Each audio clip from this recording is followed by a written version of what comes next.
નમસ્કાર, હું છું માર્ગે. આપની સાથે હેડલાઇન્સમાં જોઈએ કેટલાક મહત્વના સમાચાર. બિહારના ભાગલપુરમાં વિક્રમશિલા પુલના બે થાંભલા વચ્ચેનો ભાગ ગંગા નદીમાં તૂટી પડ્યો છે, જેના કારણે વાહન વ્યવહાર ખોરવાયો છે. નવગછિયા અને ભાગલપુર બંને બાજુથી પુલને સીલ કરી દેવાયો છે. આ પુલ ભાગલપુર અને ગંગા નદી પારના વિસ્તારો વચ્ચે મુખ્ય જોડાણ તરીકે કામ કરે છે. આ નુકસાનને કારણે હજારો લોકોની દૈનિક અવરજવર ખોરવાઈ ગઈ છે. ગુજરાત બોર્ડનું ધોરણ 12 સાયન્સનું 84.33% અને સામાન્ય પ્રવાહનું 92.71% પરિણામ જાહેર થયું છે. વિજ્ઞાન પ્રવાહમાં 93,678 અને સામાન્ય પ્રવાહમાં 4,03,362 નિયમિત વિદ્યાર્થીઓ ઉત્તીર્ણ થયા છે. રાજ્યની 2,239 શાળાઓએ 100% પરિણામ મેળવ્યું છે. સાયન્સમાં 1,576 વિદ્યાર્થીઓએ A1 ગ્રેડ મેળવ્યો છે.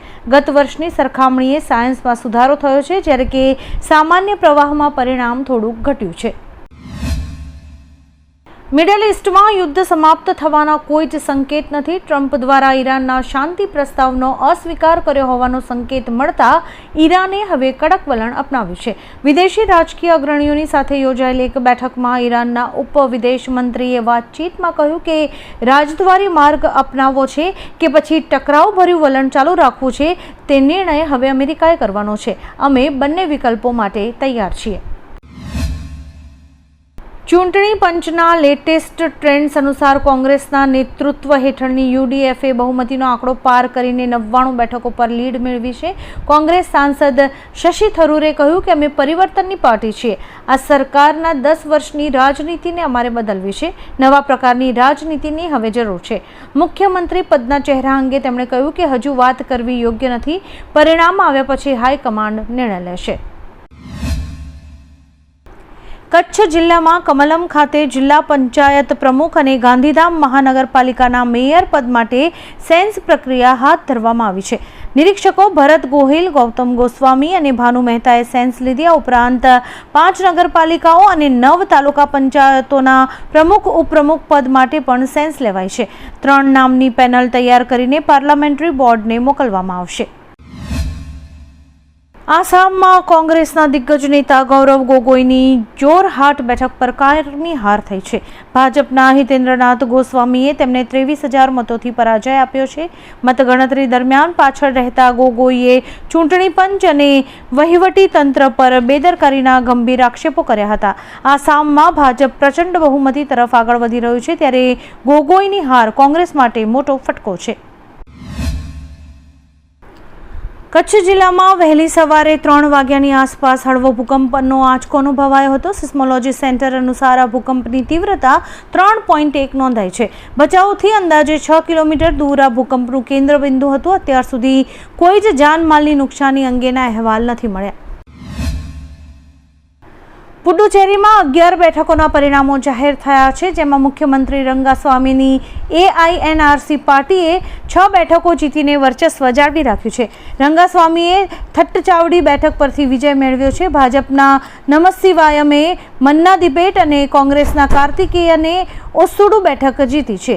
AIADMKને 1 અને અપક્ષને પણ 1 બેઠક મળી છે. અત્યાર સુધીના પરિણામોમાં સત્તાધારી ગઠબંધન મજબૂત સ્થિતિમાં જણાઈ રહ્યું છે.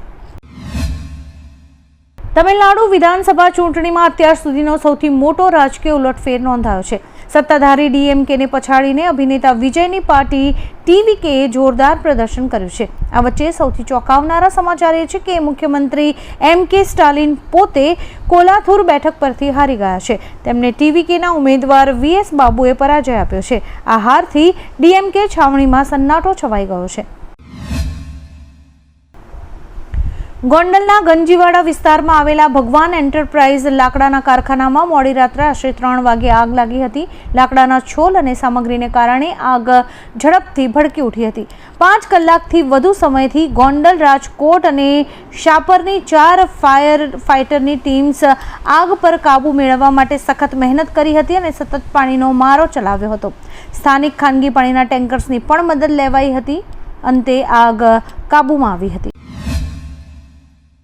આણંદની ઉમરેઠ વિધાનસભા બેઠકની પેટા ચૂંટણીમાં ભાજપે પોતાનો ગઢ જાળવી રાખ્યો છે. ભાજપના ઉમેદવાર હર્ષદભાઈ પરમારે 30,000થી વધુ મતોની જંગી સરસાઈથી જીત મેળવીને પિતાનો વારસો જાળવ્યો છે. બીજી તરફ હાર બાદ કોંગ્રેસના ઉમેદવારે પરાજયનો ટોપલો ઈવીએમ પર ઢોળતા રાજકારણ ગરમાયું છે. ગોવિંદભાઈ પરમારના અવસાન બાદ ખાલી પડેલી આ બેઠક પર ભાજપે ફરી એકવાર વર્ચસ્વ સાબિત કર્યું છે. તમિલનાડુમાં એક્ટર વિજયની પાર્ટી ટીવીકેના શાનદાર પ્રદર્શન વચ્ચે તેમના પિતા એસ ચંદ્રશેખરે એક મોટું નિવેદન આપ્યું છે. તેમણે સંકેત આપ્યો છે કે વિજય કોંગ્રેસ સાથે ગઠબંધન કરી શકે છે. ચંદ્રશેખરે ઉમેર્યું કે કોંગ્રેસે અત્યાર સુધી ખોટા પક્ષ સાથે જોડાણ કર્યું હતું, પરંતુ હવે અમે તેમની સાથે સત્તા વહેંચવા તૈયાર છીએ. આ નિવેદનથી તમિલનાડુના રાજકારણમાં ગરમાવો આવ્યો છે. સુરતના વેસુમાં કાયદો અને વ્યવસ્થાની સ્થિતિ કથળી હોય તેવા દ્રશ્યો સામે આવ્યા છે. વેસુમાં થોડા દિવસે અસામાજિક તત્વો બેફામ બન્યા છે. અહીંયા બે જૂથો વચ્ચે થયેલી નજીવી અથડામણ હિંસક અથડામણમાં ફેરવાઈ હતી. જોકે આ બાબતનો વિડીયો સોશિયલ મીડિયા પર વાયરલ થતા પોલીસે કડક કાર્યવાહી કરી છે અને શખ્સોને ઓળખ કરવાની તજવીજ હાથ ધરી છે. પશ્ચિમ બંગાળમાં પરિવર્તન સ્પષ્ટ છે. બંગાળ ચૂંટણીના વલણોમાં ભાજપે બહુમતી આંકડો સર કરી દીધો છે અને પરિણામનો આંકડો પણ કહી રહ્યો છે કે બંગાળમાં ભાજપ સરકાર બનવા જઈ રહી છે. જોકે હવે પ્રશ્ન એ છે કે ભાજપ સત્તા બનાવે છે તો બંગાળના નવા મુખ્યમંત્રી કોણ? આપને જણાવી દઈએ કે બંગાળના આગામી સીએમ તરીકે સુવેન્દુ અધિકારી આ પદ માટે મજબૂત દાવેદાર છે. જોકે સમીક ભટ્ટાચાર્યનું નામ પણ ચર્ચાઈ રહ્યું છે.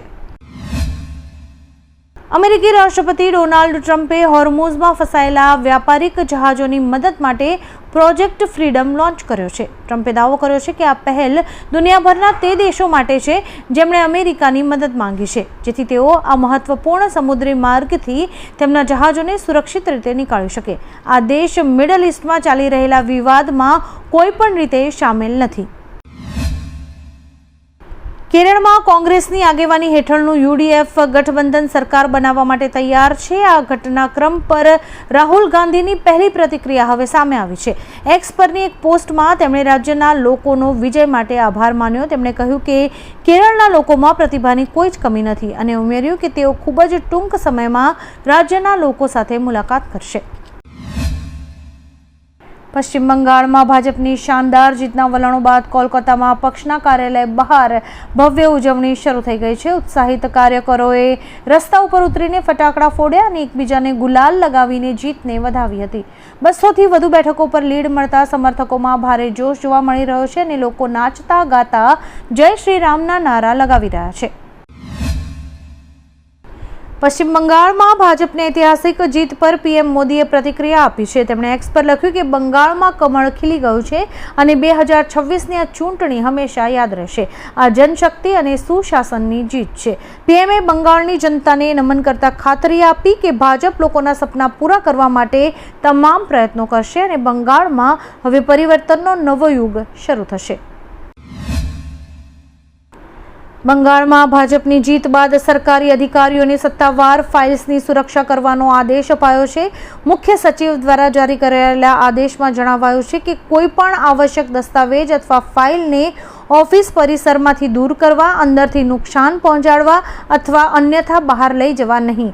પૂર્વ પરવાનગી વિના દસ્તાવેજોની નકલ અથવા સ્કેનિંગની પણ મંજૂરી નહીં મળે. પશ્ચિમ બંગાળ વિધાનસભા ચૂંટણીમાં આમ જનતા ઉન્નયન પાર્ટીના નેતા હુમાયુ કબીરે શાનદાર પ્રદર્શન કર્યું છે. બાબરી મસ્જિદના નિર્માણ સાથે જોડાયેલા કબીર રેજીનગર અને નૌદા એમ બંને બેઠકો પરથી ચૂંટણી જીતી ગયા છે. ભાજપની લહેર વચ્ચે પણ કબીરે પોતાની પકડ મજબૂત રાખી વિજય મેળવતા રાજકીય વિશ્લેષકો ચોંકી ઉઠ્યા છે. તેમણે સાબિત કર્યું કે સ્થાનિક સ્તરે તેમનો પ્રભાવ હજુ પણ મજબૂત છે. આઈપીએલ 2026માં સતત હારનો સામનો કરી રહેલી મુંબઈ ઇન્ડિયન્સને મોટો છટકો લાગ્યો છે. એલએસજી સામેની મેચ પહેલા ટીમના કેપ્ટનને બદલવામાં આવ્યા છે. હાર્દિક પંડ્યાના સ્થાને હવે સૂર્યકુમાર યાદવને કેપ્ટન તરીકે નિયુક્ત કરાયા છે. મુંબઈ ઇન્ડિયન્સ માટે સારા સમાચાર પણ છે કે રોહિત શર્મા ટીમમાં પરત ફરી રહ્યા છે. મહારાષ્ટ્રમાં બારામતી વિધાનસભા પેટા ચૂંટણીમાં સુનેત્રા પવારે ઇતિહાસ રચ્યો છે. તેમણે આ બેઠક 2,18,930 મતોના ઐતિહાસિક માર્જિનથી જીતી લીધી છે. દેશમાં વિધાનસભા ચૂંટણીમાં સૌથી મોટો માર્જિન છે. તેમણે 2022માં ઉત્તર પ્રદેશના સાહિબાબાદ મત વિસ્તારમાં સુનિલ કુમાર શર્મા દ્વારા પ્રસ્થાપિત રેકોર્ડને તોડ્યો છે, જેમાં તેમણે 2,14,835 મતોથી જીત મેળવી હતી. 1851માં ફ્રેન્ચ વૈજ્ઞાનિક લિયોન ફોકોલ્ટે એક ખૂબ જ સરળ પણ બુદ્ધિશાળી પ્રયોગ કર્યો હતો. તેમણે પેરિસના એક ભવ્ય મકાનની છત પરથી 67 મીટર લાંબા તાર સાથે 28 કિલોનો ગોળો લટકાવ્યો હતો. આ પેન્ડુલમ જ્યારે ડોલન કરતું હતું ત્યારે સમય જતાં તેની દિશા બદલાતી હતી. આવા જ કેટલાક રસપ્રદ સમાચારો નિહાળવા માટે અમારી યુટ્યુબ ચેનલને લાઇક, શેર અને સબસ્ક્રાઇબ કરો અને જોતા રહો હેડલાઇન્સ.